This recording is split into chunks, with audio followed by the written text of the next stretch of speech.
And the Americas are very mysterious. It's very comparable to Egypt, with just the amount of questions that haven't been answered is insane.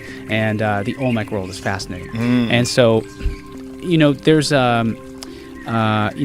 Graham in Fingerprints of the Gods, he talks about how the Olmecs, he thought that they may have like African features, and of course that was 1995, and so I don't know, 2015 you guys are talking, and he's like, well, I published that then, but DNA research has come out that says that these people don't have African DNA in them, and that maybe this is Polynesian, maybe this is Australasian people intermixing, and that's why they have this unique look, whatever. But in the Olmec world, there's this monument that is actually called El Negro. And you look at it, and it's not an Olmec. It is an African man.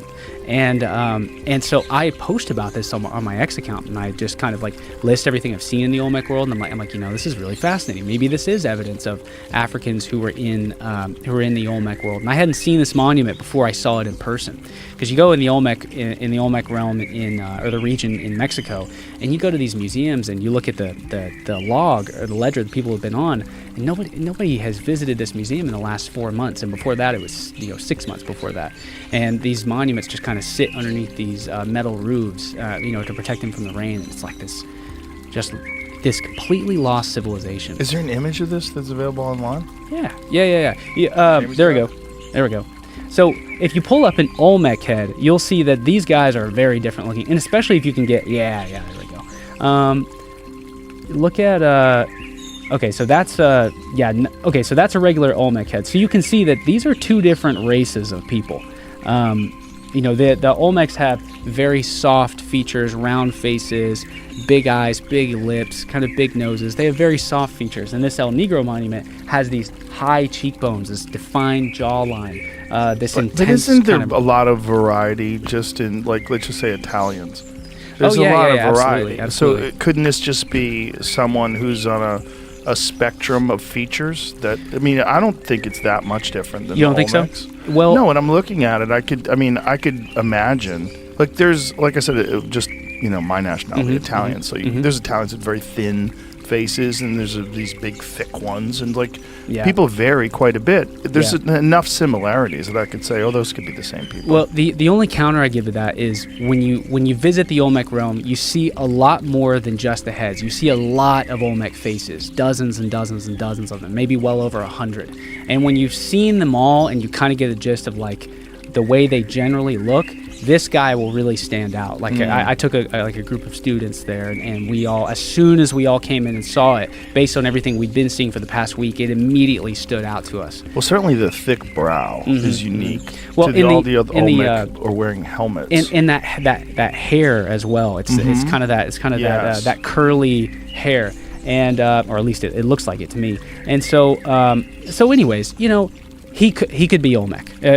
I don't, my identity is not tied up in what I think this is or is also, not. Olmec could be African, very, very clearly. That one on the left easily could be an African man. Which one? This guy right here? This one, the one next to the white one, to the left of that. Right there. It easily could be an African man. It certainly does look that way, but I was on a plane to Mexico a couple months ago, and I was going into the Olmec realm, and I was like, I wanted to take a picture of this guy. I'm looking to the left of me, and he was an Olmec man sitting next to me, and he didn't look like any Mexican I've ever seen. There's something there with the DNA of the Olmec people that is definitely connected with something else that you don't see if you go to the Maya realm, that you don't see if you go to Mexico City. They have something in their DNA. They have this very specific look about them, and I don't know exactly what it is, but I'm looking, and I'm like, this Olmec guy next to me. So fascinating, because it clearly could have been African explorers that made it. Yeah, well, I'll tell you what. Could we look up, look up the Traveler Olmec Monument, if you would, please, Jamie. It's the Traveler. I want to call him, I think he's Monument 13. There's another one called Monument 19 that we should look at. But he's this man that's very clearly not, there we go, top left, the one that's on Reddit. In fact, this might be my post on Reddit. Yes, yes, sir. So this guy right here, all right. So this is really, really fascinating. So let's diagnose this. All right, so flags. Flags are invented, this is very unknown fact. flags are invented, or the first place that we have evidence for it, is along the Nile Valley, on these pre-dynastic pots, which they're not the stone vases, but just like clay pottery. They would make little paintings on them, and people had these river boats that had these flags on them, and the flags would say what city you had come from or what village you had come from. And so flags are an old world thing. We don't have any evidence of flags in the New World. All right, he's also wearing a turban. He's got this big turban that's draping off the back of his head, and he very clearly has this distinct beard that's popping out. Now, Native Americans, sometimes they can, they're Asiatic. They have Asian DNA, and Asians don't really grow typically. Sometimes they'll grow the little stash and a little bit of a beard here, but they don't have that big thick beard that you would see, like in Europe or along the Mediterranean in the Middle East. And so this guy has this big thick beard, and then he's got boots on his feet as well. And we think that these are these glyphs that you see to his left and right. These are really, really early Olmec glyphs, and they interpret that foot to the left as saying that he came from somewhere. He was a traveler. And so the thought here is, so this is around 900 BC, give or take a little bit. They really have no idea when these are made. Like, you go to all the monuments and it says made somewhere between 1500 BC and 400 BC. And they'll say 1500 BC and 400 BC. And so they really are uncertain about how old a lot of these monuments are. Make it big again, Jamie, please. But if we shoot for dead center 900 BC, the Phoenicians out of the Mediterranean are launching these sailing expeditions around the coast of Africa. These are the ancient world's greatest sailors that we know of, and so there were like experimental archaeological or scientific expeditions done that show if you would send one of these early Iron Age boats, or if you send any ship out of the Gates of Hercules or the Strait of Gibraltar, and you send it out into the Atlantic, and it drifts just a little bit too far without turning south along the African coast, it will be carried by a current across the Atlantic Ocean, down into the Bahamas, the Caribbean, and straight into the Gulf of Mexico.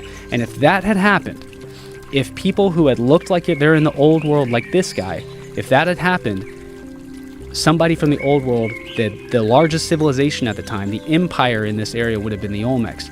And the reason I feel so strongly about that is because we do not have flags, turbans, or boots in the ancient Americas. This guy looks nothing like a Native American, and the flag, turban, and boots are all old world features. You know what's fascinating to me, too? The image on the lower right of the bird's head looks very similar to the carvings on Göbekli Tepe.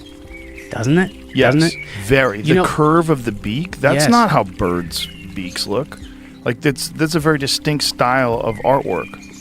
Well, and it's See if you can find the images of the birds from Göbekli Tepe. It's this raised relief art style. So people talk about it a lot with Göbekli Tepe. I mean, think about this. This is 11,600 years ago, and you have artisans and stonemasons who have been practicing for so long that now they're able to take a blank piece of stone and carve the face off to reveal the artwork from underneath it. Not carve the artwork into the stone, but carve the stone away and reveal this sculpture from underneath. How similar does that look? It's bizarre, right? Real similar. And so it's the exact same kind of art style that you see in the Olmec realm. Exactly, the 3D stone carvings. Instead of carving it directly into the stone, carve the stone around it. They're both doing the same thing. It takes a lot of time. I mean, a lot more effort. Could you imagine? Weird stuff. It's also like the idea that this is documenting time. That the handbags or whatever those things are, what it actually is the sun going over the earth. I'm writing a paper about this, but this might be a good place to talk about it. So the handbag mystery is very fascinating. We have them in Assyria, we have them Mesopotamia. As far as I know, I don't think one's been found in Egypt. You can see them on the top of those T-pillars in Göbekli Tepe, and there's one in the Olmec realm. Are you familiar with this? No. Monument 19, if we can look that up. Dude, I think it's the coolest handbag. And when I saw it in person, I like jumped. I had been waiting years to see it. It's the same thing? Olmec Monument 19. So this guy, he's wrapped in, he's sitting in Quetzal. Whoa. He's sitting in Quetzalcoatl. Could you do the one at the top left where we get the full picture? There we go.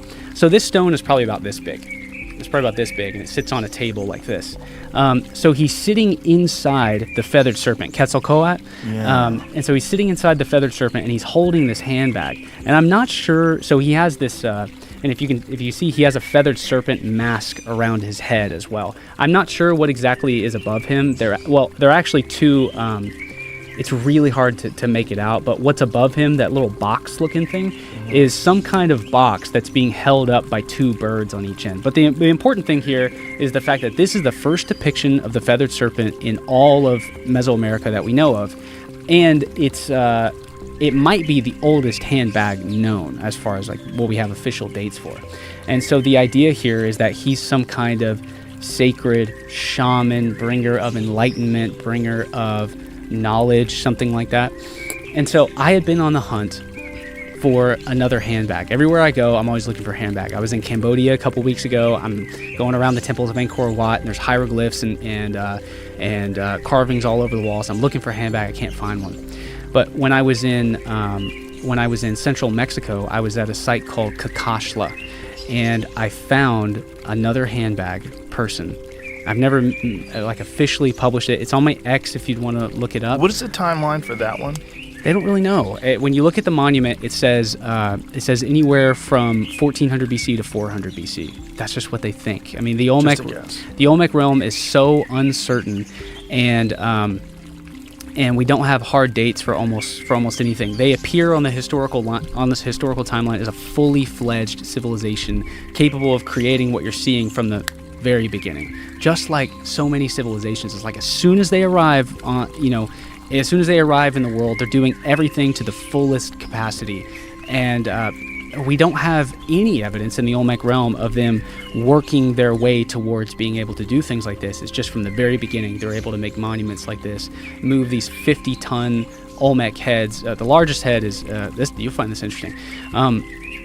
So there was a nautical engineer that MEC, which is an organization I'm with. It's the Maya Exploration Center. It's run by Dr. Ed Barnhart. I'm a member of it, and one of the guys that worked with us traveled into the Olmec realm. He's a nautical engineer. He's fascinated with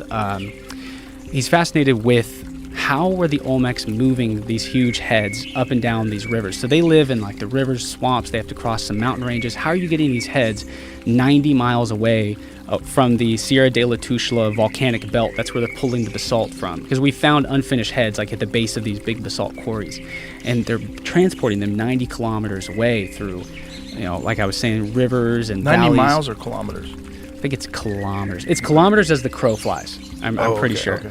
And so much further when you're actually dealing with the complications of the terrain.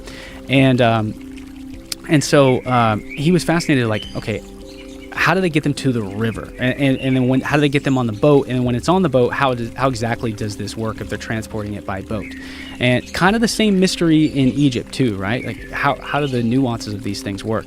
So he devised this algorithm or whatever where you could put in the hypothetical size of your Olmec raft and put in the hypothetical size of an Olmec head into this database or whatever.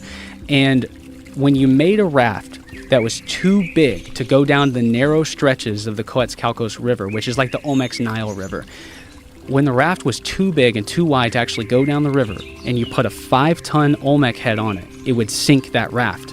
But the smallest Olmec head is 6 tons, and the largest one is 52 tons. So how are they doing it? And this is something that like all archaeologists have quietly known. This idea of they're just being transported on these simple balsa rafts must be wrong. It's unexplained. How are these things being done? And I just find this realm really fascinating. Wow, it is. And then do they even know what language they spoke? No, we don't know what language they spoke. We don't even know what they called themselves.